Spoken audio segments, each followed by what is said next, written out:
नमस्कार, मेरा नाम है ओम प्रकाश यादव और आप देख रहे हैं वॉइस ऑफ रिपब्लिक।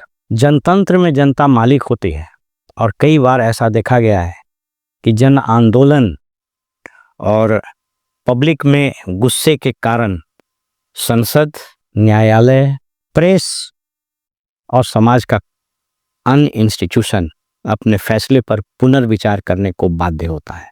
और ऐसा ही हुआ।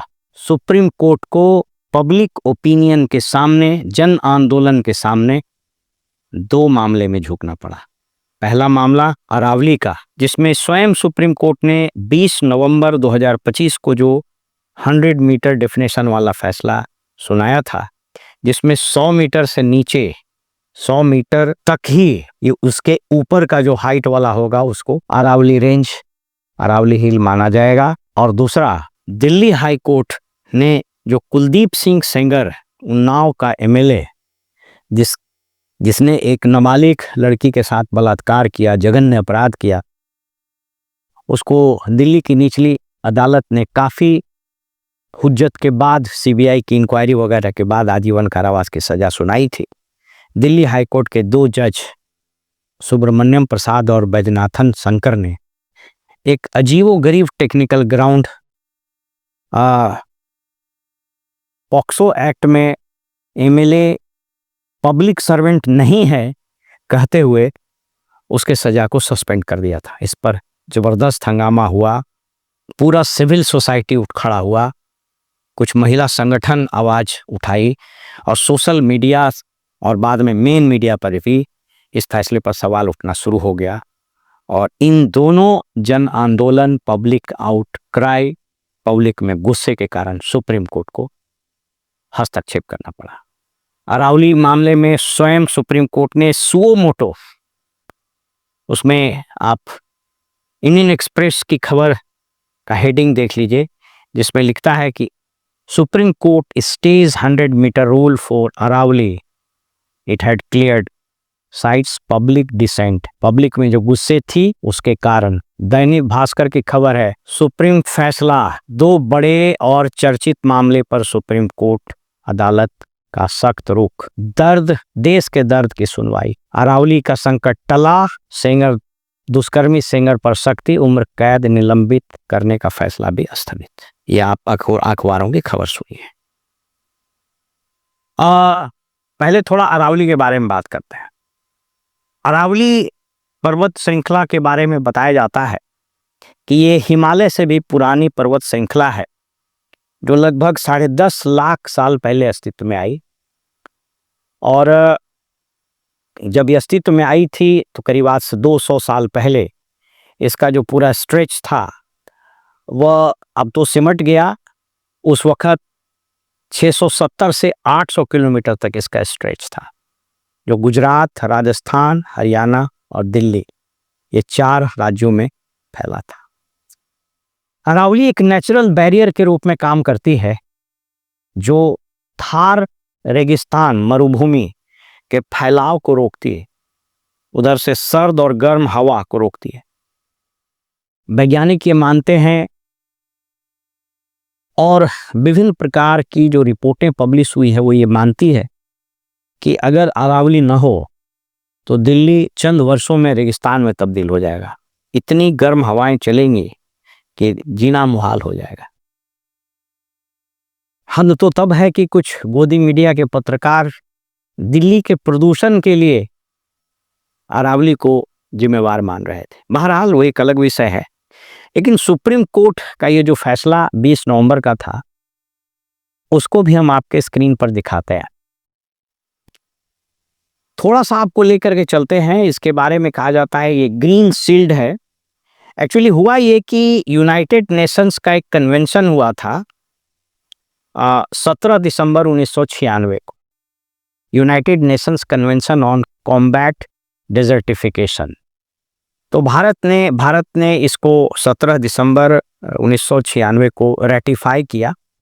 और हमारा जो संविधान है, इसमें एक प्रावधान है, वो ये कहता है कि इंटरनेशनल कन्वेंशंस या इंटरनेशनल एग्रीमेंट जो भारत उसका सिग्नेटरी अगर होता है तो अकॉर्डिंगली हमको अपने देश में वैसे कानून बनाने होंगे। इसी बैकड्रॉप में कई एक मुकदमे हुए, बहुत कुछ मुकदमे, मशहूर मुकदमों के नाम हम ले लेते हैं जो अरावली वगैरह को बचाने के लिए हुए थे, जिसमें सबसे पहले MC Mehta versus union of India, oleum gas leak. In fact Aravalli ही नहीं, इन्वायरमेंट के प्रोटेक्शन से संबंधित ये महत्वपूर्ण फैसले हैं। इसमें एब्सोल्यूट लायबिलिटी के सिद्धांत को प्रतिपादित किया गया था। एक दूसरा मामला रूरल लिटिगेशन एंड इंटाइटलमेंट केंद्र versus State of UP Dehradun का था। ये इन्वायरमेंट से संबंधित एक पब्लिक इंटरेस्ट लिटिगेशन था, जिसमें मसूरी के हिल को प्रोटेक्ट करने की और लाइमस्टोन के माइनिंग वगैरह को रेगुलेट करने की बात हुई थी। अभी जो ये फैसला आपने 20 नवंबर 2025 को हुआ, उसमें भी रेफरेंस आया है टीएन गोदावर्मन त्रिमूल पद versus union of India, forest case 96 से चला रहा है, इसी की चर्चा अभी मैंने की। इसके अलावा Vellore citizen welfare forum versus union of India, ये प्रिकॉशनरी प्रिंसिपल और पॉल्यूटर पेज प्रिंसिपल, ये दो प्रिंसिपल को इनंशिएट किया था, माने जो पॉल्यूशन फैलाएगा उसको दंड मिलेगा। फिर MC Mehta versus union of India, Ganga pollution से संबंधित था। इस तरह से कुछ महत्वपूर्ण केस है। Samatha versus State of Andhra Pradesh, इसमें ट्राइबल एंड फॉरेस्ट प्रोटेक्शन वगैरह की बात थी। नर्मदा बचाओ आंदोलन वर्सेस यूनियन ऑफ इंडिया, आप जानते हैं मेधा पाटकर का आंदोलन था, जिसमें डैम की ऊंचाई पर काम चल रहा था। तो इस तरह से बहुत सारे मुकदमे हुए। मैं कभी मौका लगेगा तो उस पर बात करूंगा, लेकिन फिलहाल अरावली पर ही बात करता हूँ। आप इसमें इसके 2025 में जो जजमेंट हुआ था उसके मोटे स्वरूप को हम बता देते हैं। यह मुकदमा सुप्रीम कोर्ट में गया, फिर इसके लिए एक स्पेशल बेंच बनाया गया। मैं उन टेक्निकलिटी में मैं नहीं जा रहा हूँ। बेंच बनाया गया और कोर्ट के आदेश पर एक एक्सपर्ट कमेटी बनाई गई और एक एमिकस क्यूरी जो कोर्ट को मदद करता है वो बहाल किया गया। इसमें सभी स्टेक होल्डर्स, हरियाणा सरकार, राजस्थान सरकार, दिल्ली सरकार, केंद्र सरकार, ये सभी पार्टी बने। पूरा बहस हुआ और बहस बेसिकली 3 मुद्दे पर था। पहला मुद्दा ये था कि अरावली को कैसे बचाया जाए। Environment sensitive Jones, ecological balance, ये कुछ ऐसे शब्द हैं भारी भरकम, इस पर चर्चा हुई। लेकिन साथ ही साथ ये कहा गया, जैसे राजस्थान सरकार के जो एडवोकेट थे उन लोगों ने दलील दी कि साहब इससे लाइवलीहुड जुड़ा हुआ है, बहुत सारे लोग बेरोजगार हो जाएंगे। तो डेवलपमेंट वर्सेस इन्वायरमेंट, इस पर भी पूरा डिस्कशन हुआ। सुप्रीम कोर्ट ने इसी जजमेंट नवंबर 20 वाले जजमेंट में एक जगह लिखा है कि हम इस बात को समझते हैं कि किसी भी मामले में कंप्लीट बैन अगर लगा दिया जाता है तो वो सस्टेनेबल नहीं होता है। कुछ हद तक ये बात सही भी है, अगर कि आप कंप्लीट किसी चीज़ में बैन लगाइएगा तो सस्टेन नहीं होता और इलीगल माइनिंग वगैरह चालू हो जाती है। बहरहाल पूरा लंबा चौड़ा बहस हुआ। तो जो एक्सपर्ट कमेटी बनी थी, empowered committee, rather central empowered committee उसको बोलते हैं, उसने सुझाव दिया कि साहब अरावली रेंज और अरावली हिल्स के बारे में एक सुप्रीम कोर्ट को यूनानिमस और एक जनरल डेफिनेशन देना चाहिए, क्योंकि as a matter of fact Haryana सरकार के पास तो अरावली का कोई डेफिनेशन भी नहीं था कि व्हाट इज अरावली। आप सब लोग जानते हैं कि दिल्ली का अधिकांश हिस्सा अरावली पर ही बसा। ताल कटोरा स्टेडियम जो कटोरा के शेप का है वो बिल्कुल अरावली के पेट में बना हुआ है। एनवायरमेंटलिस्ट ये मानते हैं कि अभी तक लगभग 20 से 25% अरावली का अस्तित्व खत्म हो चुका है।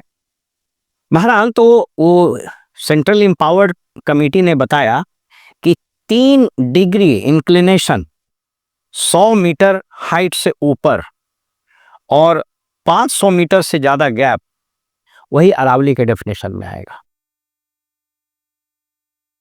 अब इसमें पूरा पब्लिक ओपिनियन या इंटेलेक्चुअल ओपिनियन रैदर कहिए कि वो पूरा डिवाइडेड था।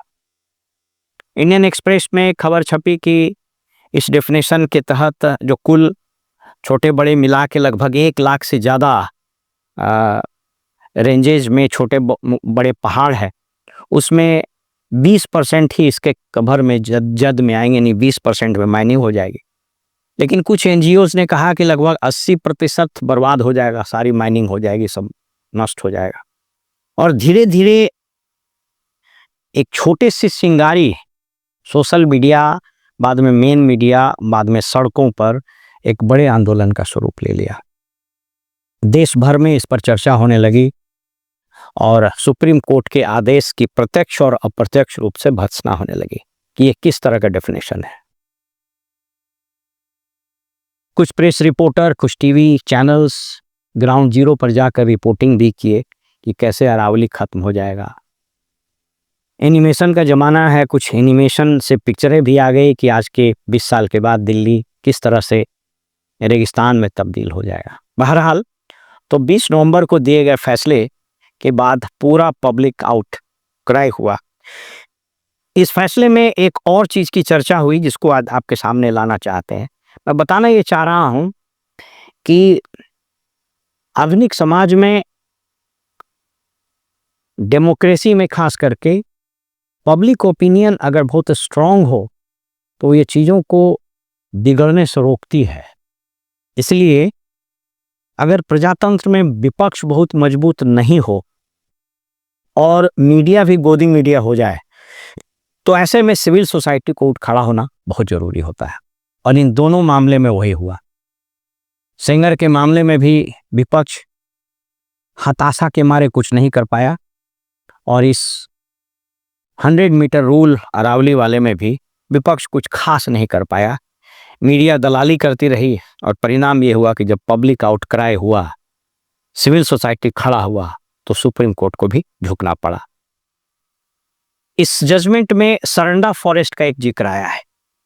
मैं बताते चलूं कि किस तरीके से इस देश में डेवलपमेंट और माइनिंग और इन सारी चीज़ों के कारण हमारे जो नेचुरल रिसोर्सेज हैं, हमारे जो फॉरेस्ट हैं, क्लाइमेट्स हैं, इकोलॉजिकल बैलेंसेस हैं, वो कैसे बिगड़े। संयोग से मैं इसमें सरंडा फॉरेस्ट की चर्चा की गई है और सरंडा प्लान की चर्चा की गई है। और इसमें कहा गया है कि सरंडा एक्शन प्लान जब बना था तो उसी तरह से अरावली के लिए भी एक्शन प्लान बना है। लेकिन सरंडा एक्शन प्लान की हकीकत मैं आपको बता देता हूँ। बात ये करीब 96-97 की है। मैं उन दिनों चाईबासा में ही पोस्टेड था। सरंडा फॉरेस्ट, हमारे दर्शक ये जान लें, इसके कुछ फैक्ट्स एंड फिगर्स हम आपको स्क्रीन पर दिखा देते हैं, लेकिन वो महत्वपूर्ण नहीं है।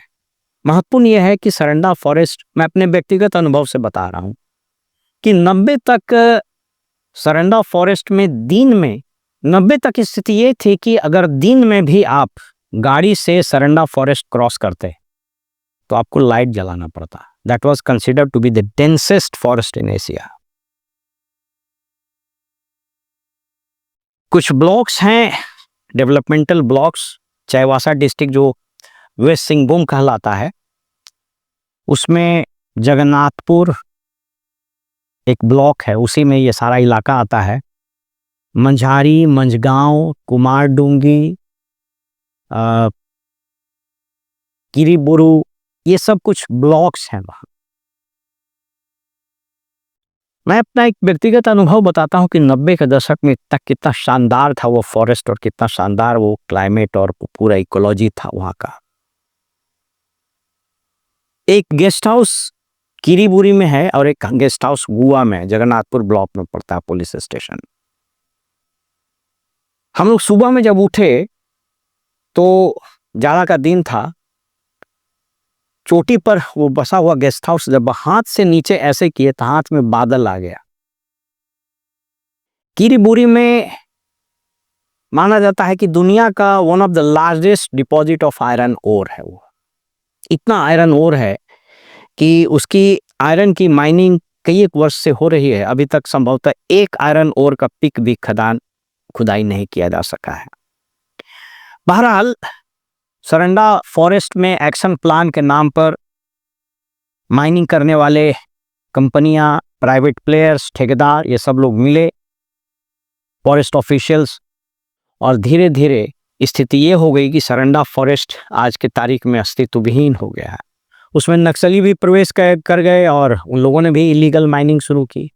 आज के तारीख में वो पूरा इलाका मुझको लगता है करीब 60 to 70% सरंडा फॉरेस्ट खत्म हो चुका है।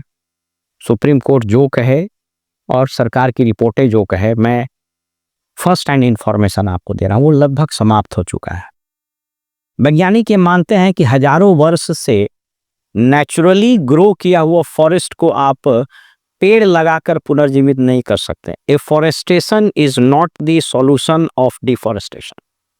बहरहाल, तो सुप्रीम कोर्ट के इस जजमेंट में उस चीज की चर्चा हुई थी, तो जिस पर मैंने आपसे बात की।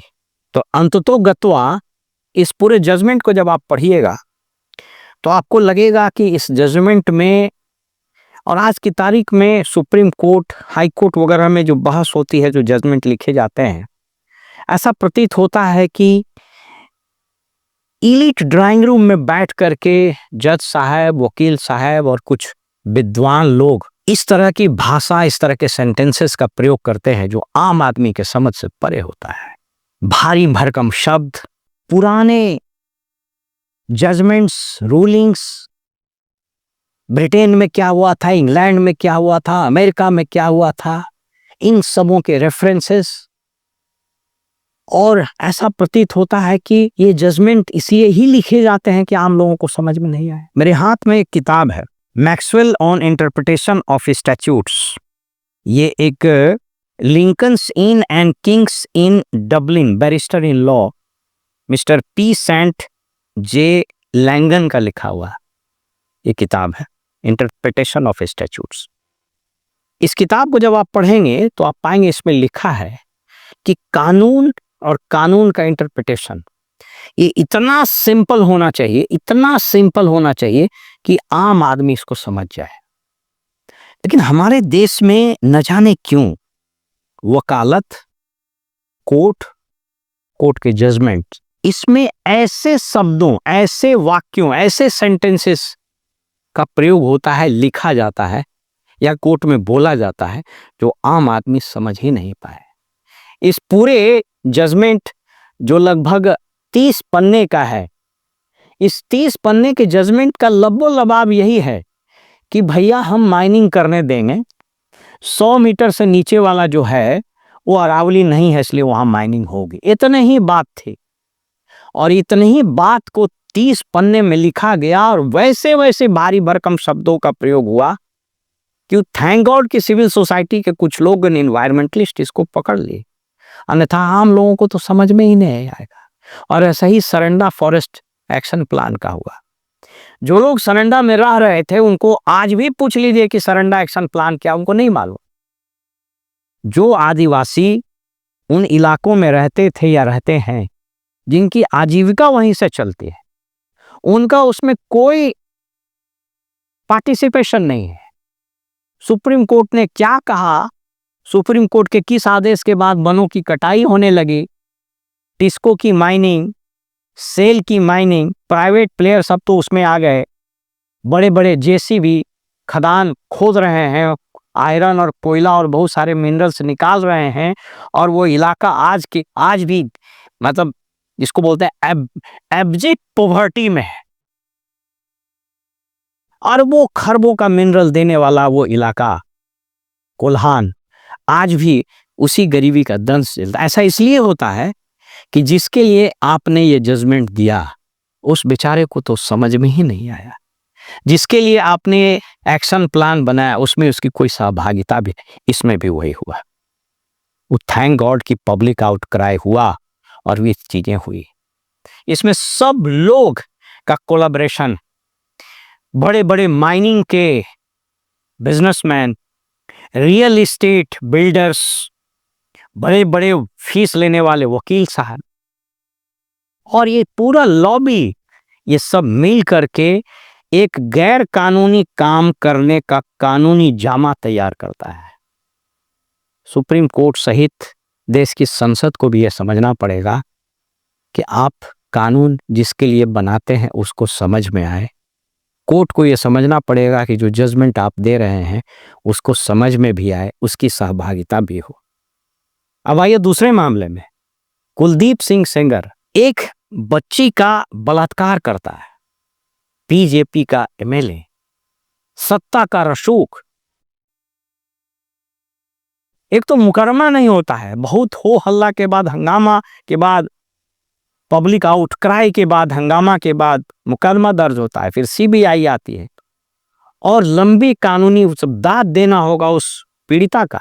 सैल्यूट करते हैं उसको जिसने इसके खिलाफ अपने आप को जिंदा रखा। सोचिए, गाड़ी चढ़ा दिया गया, पुलिस कस्टडी में उसके पिता की हत्या या किसी रिश्तेदार की हत्या हो गई, एक दो को फॉल्स केस में जेल में बंद किए हुए हैं। अरे तो हम लोग सब लोग जानते हैं, अगर कमजोर कंप्लेनेंट है तो कुछ नहीं, उसके खिलाफ काउंटर केस कर दीजिए और उसके बाद उलझ करके मर जाएगा। और ये सब जगह चलता है और यहां भी चल रहा है। बहरहाल उसके बाद दिल्ली की निचली अदालत में इसको आजीवन कारावास की सजा दी है। उसके बाद 7 साल हुआ, उसके बाद ये जनाब पहुंचे दिल्ली हाई कोर्ट के 2 विद्वान जज साहब, जस्टिस स्वामीनाथन प्रसाद और वैद्यनाथन शंकर। इन लोगों ने एक बहुत ही फ्लिम्जी टेक्निकल ग्राउंड पर कि पॉक्सो एक्ट में ये जो एमएलए है वो पब्लिक सर्वेंट नहीं कहलाता है, इसलिए इनके सजा को मुअत्तल किया जाता, सस्पेंड किया जाता है। कितना ग्रूसम हीनियस क्राइम था ये। आप इसमें जो बहस हुआ है, इसमें जो विद्वान अधिवक्ता लोग बहस किए हैं, अखबार को पढ़िएगा तो उसमें एक जगह जज साहब और वकील साहब दोनों इस बात पर चिंतित हैं कि साहब सोशल मीडिया और मीडिया में वो दिल्ली के हाई कोर्ट के बारे में टिप्पणी की जा रही है, बहुत गलत बात है। इन लोगों ने कहा है, और जज साहब स्वयं कह रहे हैं, सुप्रीम कोर्ट के जज साहब, तो ये फाइनेस्ट जज हैं, लेकिन कभी कभी भूल हो जाती है।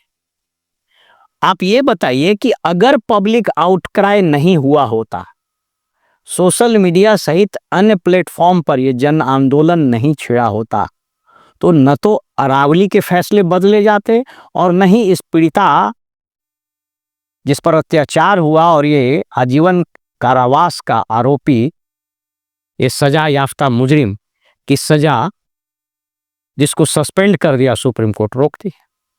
तो एक तरफ आप कह रहे हैं कि हमारे बात की चर्चा नहीं होनी चाहिए, एक तरफ आप बोल रहे हैं कि सोशल मीडिया और मीडिया पर न्यायालय के विरुद्ध और मानव, एक वकील साहब कहेंगे साहब it is contempt of court. साहब ऐसा है कि बंद है मुट्ठी तो लाख की, खुल गई तो खाक की। आपको एक छोटी सी बात बताते हैं। आप देखिएगा कि जंगल में जब हिरन को हिंसक जानवर, चाहे वो शेर हो या चीता हो या टाइगर हो, जब खाने के लिए उसका पीछा करता है तो हिरन जी जान लगा के दौड़ता है, लेकिन जब वो घिर जाता है, चारों तरफ से कुछ रुकावट आ जाती है और उसको लगता है कि अब हम नहीं बचेंगे, तो वो अटैक भी कर देता है।